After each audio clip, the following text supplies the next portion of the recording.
Rome vient de briser un tabou que Bruxelles croyait éternel. Tandis que les technocrates européens se perdent dans des protocoles abscons, l'Italie décide de reprendre le contrôle de ses frontières. Ce n'est ni un caprice électoral, ni un geste symbolique, c'est une déclaration de souveraineté pure. En bloquant unilatéralement certains flux migratoires et commerciaux, le gouvernement Meloni repositionne l'Italie comme acteur central d'un nouveau rapport de force continentale. Ce tournant frontalier ne vise pas l'Europe en tant qu'idée, mais l'Union telle qu'elle fonctionne aujourd'hui, lente, rigide, aveugle. Cela faisait des années que l'Italie acceptait les compromis en silence, même quand ses intérêts fondamentaux étaient pour sacrifier sur l'autel de l'unité européenne. Qu'il s'agisse de quotas migratoires imposés, de directives budgétaires irréalistes ou d'ingérences bureaucratiques dans sa politique énergétique, Rome s'effaçait pour préserver l'équilibre. Mais cette ère de patience est terminée. Le gouvernement Meloni vient de tracer une ligne rouge, finie de plier. L'Italie ne se contentera plus du rôle de bon élève périphérique. Elle impose désormais ses règles, même si cela signifie heurter de front Berlin-Paris ou Bruxelles. La décision de Rome ne s'arrête pas à un simple coup d'éclat politique. Elle s'inscrit dans une série de mesures concrètes, blocage de certaines routes migratoires, suspension d'accords bilatéraux jugés déséquilibrés, renforcement des contrôles aux frontières dans le sud du pays. Ces actions touchent des points névralgiques du système européen, notamment les accords de Schengen, la politique d'asile commune et la répartition des charges économiques. Ce n'est plus un avertissement, c'est une restructuration assumée de la souveraineté italienne face aux failles d'une union devenue technocratique et inefficace. Ce tournant marque une rupture totale avec la tradition italienne de conciliation européenne. Fini les négociations à huis clos, les compromis discrets et les gestes symboliques sans effet. Meloni adopte une méthode frontale, cibler ce qui dysfonctionne, pointer du doigt les responsables et imposer une réponse nationale sans détour. Les institutions européennes, longtemps habituées à un partenaire italien docile, se retrouvent face à un exécutif déterminé à bousculer les équilibres. Cette fermeté inédite crée un choc à Bruxelles, où l'on réalise que Rome ne demande plus l'autorisation, elle agit. Les observateurs ne s'y trompent pas, derrière le bras de fer entre Rome et Bruxelles, une stratégie plus vaste se dessine. En assumant sa rupture, l'Italie force les autres capitales à se positionner. Berlin hésite. Paris tergiverse, mais Varsovie, Budapest et même Athènes regardent Meloni avec intérêt. Car en exposant les failles de l'Union Rome ouvre la voie à un réalignement. L'axe central de l'Europe se fragilise et une nouvelle coalition d'États souverainistes pourrait bien émerger. Le message est clair, si Bruxelles ne réforme pas, ce sont les nations qui réécriront les règles. Pour mesurer l'impact réel de ce tournant italien, il faut regarder en profondeur la situation intérieure du pays. Depuis 2 décennies, l'Italie s'enlise dans une croissance atone freinée par des règles budgétaires européennes rigides et des plans d'austérité en cascade. Le taux de chômage des jeunes dépasse les 22%, des régions entières se vident et les talents s'exilent vers le nord de l'Europe. Meloni, en plaçant la souveraineté économique au cœur de son agenda, veut briser ce cercle vicieux. Le coup de tonnerre n'est pas seulement diplomatique, il vise à réveiller un géant européen que Bruxelles a trop longtemps étouffé. Mais le pari de Meloni n'est pas sans risque, car si l'Italie assume une rupture frontale avec Bruxelles, elle doit aussi affronter ses propres faiblesses. Dépendante depuis trop longtemps des subventions européennes, fragilisée par une dette publique massive et un tissu industriel en perte de compétitivité, la péninsule ne pourra pas se contenter de slogans souverainistes. C'est là que la stratégie Meloni se distingue. Au lieu de masquer les difficultés, elle les expose et les transforme en levier. Quitte à heurter les élites bruxelloises, elle veut prouver que l'émancipation n'est possible qu'en regardant les fragilités en face. Cette dynamique de confrontation ne surgit pas dans le vide. Elle est le fruit d'années de déséquilibre structurel entre le centre décisionnel européen et les réalités locales italiennes.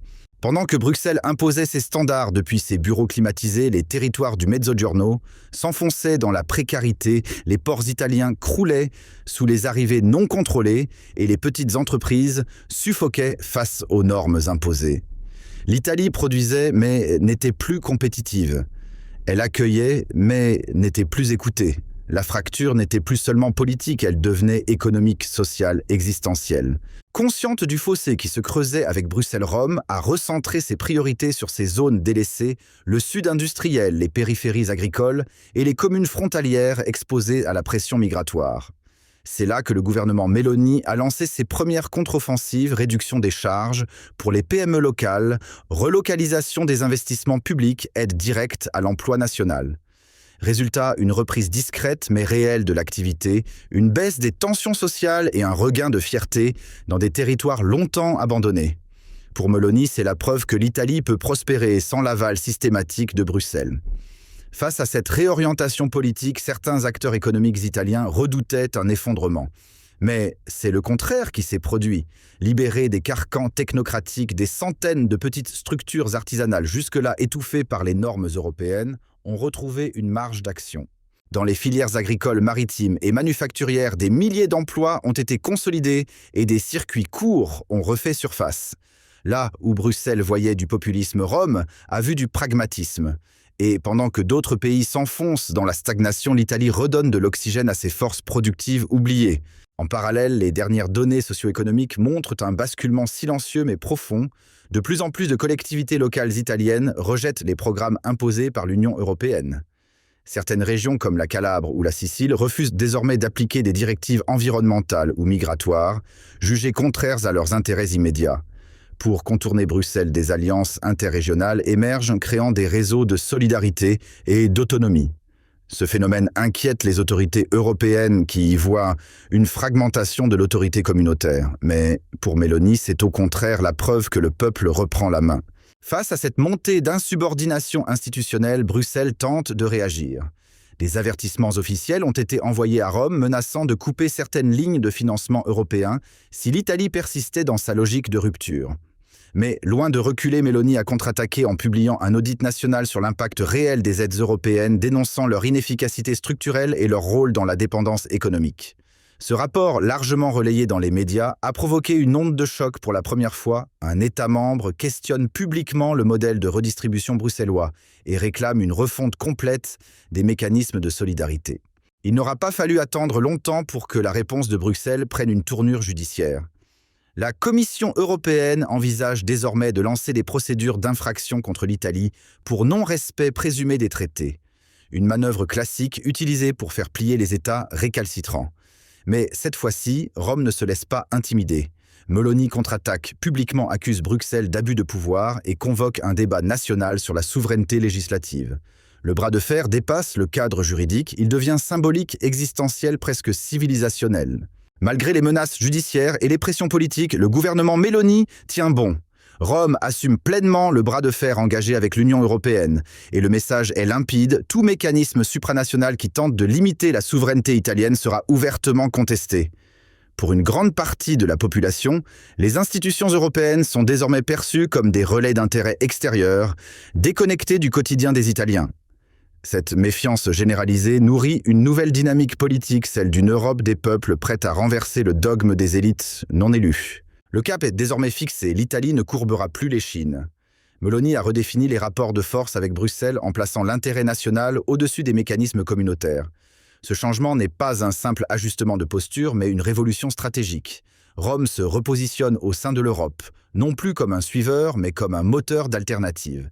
À travers ses décisions, elle affirme une vision, celle d'un État prêt à défendre sa souveraineté politique, économique et culturelle, même si cela signifie rompre avec des décennies de conformisme institutionnel.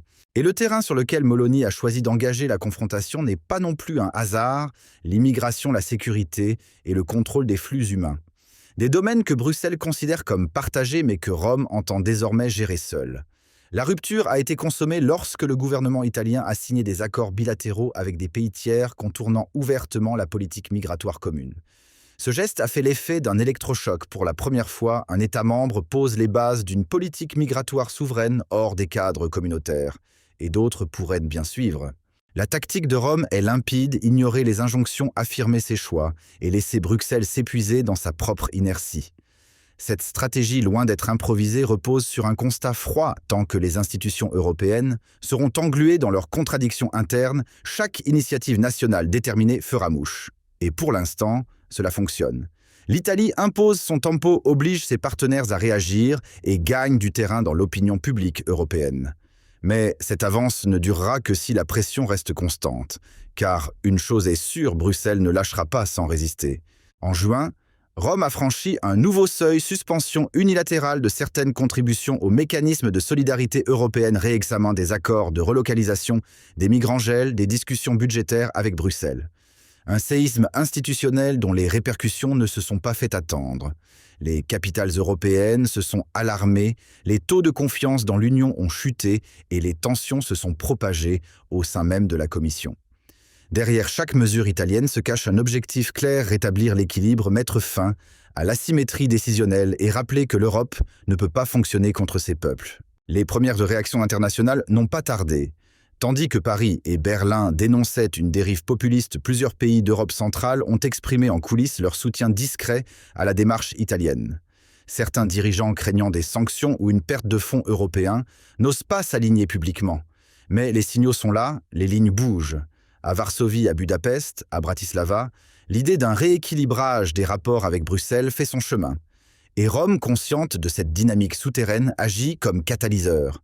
Ce que Meloni enclenche, d'autres pourraient bien l'achever. Meloni, anticipant les représailles, a pris les devants sur le plan diplomatique. Elle a envoyé des émissaires dans plusieurs capitales européennes pour expliquer chiffres à l'appui les raisons de sa rupture avec Bruxelles. L'objectif: montrer que cette stratégie ne vise pas à diviser l'Europe, mais à sauver un modèle en perdition. Cette initiative, bien que discrète, a eu un impact réel. Certains gouvernements jusque-là alignés sur la ligne bruxelloise commencent à modérer leur discours. L'Italie n'est plus isolée, elle redevient un acteur central capable d'imposer sa vision tout en structurant une alternative continentale. Cette phase marque un changement profond dans la méthode italienne. Plus qu'un affrontement brutal, c'est une stratégie maîtrisée, méthodique, presque chirurgicale. Rome distingue désormais entre coopération utile et soumission aveugle. Elle tend la main à ceux qui respectent la souveraineté des États tout en fermant la porte aux injonctions centralisées. Cette approche sélective redéfinit les rapports de force, les partenaires lucides restent à bord, les autres s'isolent. En posant ce cadre, Meloni impose un nouveau standard dans les relations intra-européennes, un modèle basé sur l'égalité et le respect mutuel. Les premières conséquences concrètes de ce basculement idéologique commencent à se faire sentir dans les chiffres. Selon plusieurs instituts économiques, la confiance des Italiens envers les institutions européennes a chuté de près de 30% en un an. En parallèle, les partis souverainistes gagnent du terrain non seulement en Italie, mais aussi en Espagne, en Bulgarie et en Croatie. Cette dynamique montre que l'onde de choc Meloni dépasse largement les frontières italiennes. Ce qui semblait isolé devient viral. Et plus Bruxelles tente de freiner cette contagion, plus elle semble alimenter la rupture qu'elle voulait éviter. Face à cette fronde grandissante, la Commission européenne étudie désormais des mécanismes de verrouillage institutionnel. Parmi les pistes évoquées, conditionner les fonds européens au respect des valeurs fondamentales, limiter le droit de veto dans certains domaines ou encore accélérer l'intégration fiscale. Derrière ces propositions, une volonté claire: restaurer l'autorité de Bruxelles face aux États qui s'émancipent. Mais en procédant ainsi, l'Union court un autre risque: se couper davantage des peuples, donner raison aux critiques de Meloni et alimenter le feu qu'elle prétend éteindre. Pour Rome, cette confrontation n'est pas un simple épisode de tension passagère, mais l'amorce d'une refondation complète du rapport entre nations et institutions européennes. Meloni le répète, il ne s'agit pas de détruire l'Europe, mais de la reconstruire sur des bases saines, réelles, enracinées dans la souveraineté populaire. Derrière chaque mesure contestée se dessine une philosophie politique claire: sortir de la soumission réglementaire, restaurer le pouvoir des États et empêcher que Bruxelles ne devienne un centre de pouvoir détaché du réel. C'est une rupture avec les dogmes, assumée, préparée, irréversible. Le message de Rome, lui aussi, ne souffre d'aucune ambiguïté. L'unité européenne ne peut plus être synonyme d'uniformité imposée. Oui à la coopération, non à la soumission. L'Italie réclame une Europe qui respecte les spécificités nationales, qui cesse de considérer la diversité comme une menace et qui admet enfin que le centre ne peut pas tout décider pour la périphérie. Derrière cette vision se dessine un nouvel équilibre continental, plus horizontal, plus souple, plus enraciné. Et si l'Union ne s'adapte pas à cette réalité, ce sont les peuples qui l'y contraindront. Sur le terrain, les effets de cette insubordination italienne ne se limitent plus à la sphère politique. Dans les couloirs des grandes institutions européennes, c'est la panique discrète. Plusieurs États membres, jusqu'ici considérés comme modèles d'intégration, commencent à remettre en question leur alignement aveugle sur les normes bruxelloises. Même l'Allemagne, pourtant pilier de l'architecture communautaire, voit apparaître des voix dissonantes dans ses rangs. La fissure ne s'élargit pas seulement entre pays. Elle gagne désormais l'intérieur même des gouvernements, révélant une crise de cohérence sans précédent. En novembre 2023, un sondage passé presque inaperçu révélait un basculement discret mais lourd de sens. Plus de 60% des Italiens considèrent désormais que leur pays devrait pouvoir ignorer certaines directives européennes si elles vont à l'encontre de l'intérêt national. Ce chiffre, en hausse constante depuis l'arrivée de Meloni au pouvoir, reflète une dynamique profonde. Le divorce entre le discours technocratique de Bruxelles et la réalité quotidienne des citoyens italiens n'est plus une fracture, c'est un gouffre.